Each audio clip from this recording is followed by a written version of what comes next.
இங்கே ஒரு அழகிய குளம் உள்ளது. இயற்கை எழில் கொஞ்சம் பகுதி மேல் பக்கமாக ஒரு காவு. காவு தானே இருக்குது. என்ன காவுது? மணலிவள காவா? வேற பேர் சொல்லுமா? காவில குடியிருக்கக்கூடிய தெய்வங்களா? அது யாராகும் தெரியுமா? ஆற்றங்கல்லதி கோயிலா? தேவி கோயில். இதுல ஒரு மரம் இங்க பிரம்மாண்டமான மரம். அது என்ன மரம்?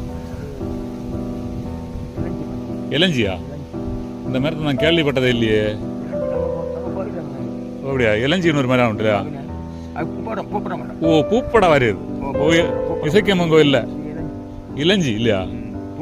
பாத்தியாளா, இத்தனை வருஷம் வரும் இளஞ்சி மரத்தை நான் பார்த்ததில்லை. எப்படியோ ஆண்டவனுடைய அருள் உண்டைதான் இந்த இளஞ்சி மரம் பார்க்க முடியும்னு நினைக்கிறேன். சரி, அப்போ இயற்கை எழில் கொஞ்சம் பகுதி குலசேகரம் பகுதி இல்லையா? இந்த குளத்துல வெள்ளம் மெற்றதுக்கு வாய்ப்பு உண்டா? வாய்ப்பு இல்லையா? ஒரு காலம் மெற்றாது. சரி, இந்த ஏரியாவில் சொத்துக்கள் எல்லாம் என்ன விலை இருக்கு தெரியுமா? ஓ, அவ்வளோதானே? 1.5 ரூபாய் கிட்டுமா? அப்படியா? அந்த அளவு விலை குறவா? 80 ரூபாய்க்கா? குலசேகரம் பகுதியெல்லாம் ஒரு சென்ட் 50 லட்சம் 1 கோடின்னு சொல்லிச்சோம். அப்போ பொய்யா? 80 ரூபாய்க்கு கிடக்கு. ஆளோட நடந்து தான் போகும். மண்டனும் போகும். அப்படியா? 80,000 ரூபாய்க்கு? 80,000 ரூபா நடந்து போகிற இடத்துல ஆட்கள் வாங்காது. இப்போ எல்லாம் வண்டி போகக்கூடிய வசதி தான் எல்லாருமே பார்க்கணும். சரி, பார்ப்போம். இங்கே சரி, இங்கே வாழைக்கொலை குளத்துக்குள்ள கிடக்கு. இது எப்படி ஆகும்? குரங்கு செல்லியமா? ஓ, காட்டில் விழுந்ததா?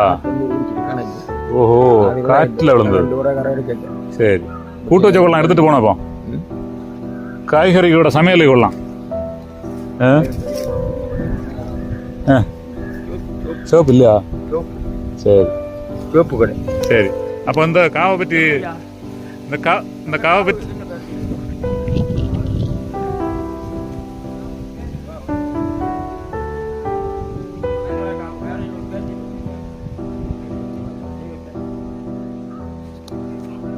நாகரம்மன் இல்லையா? சரி சரி, அப்போ கதையை முடிப்புமா?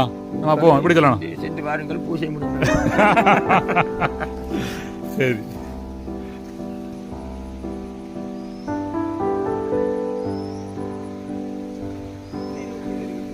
உங்க வீடு இருக்கு இல்லையா? எப்படி சும்மா இருக்கலாம்?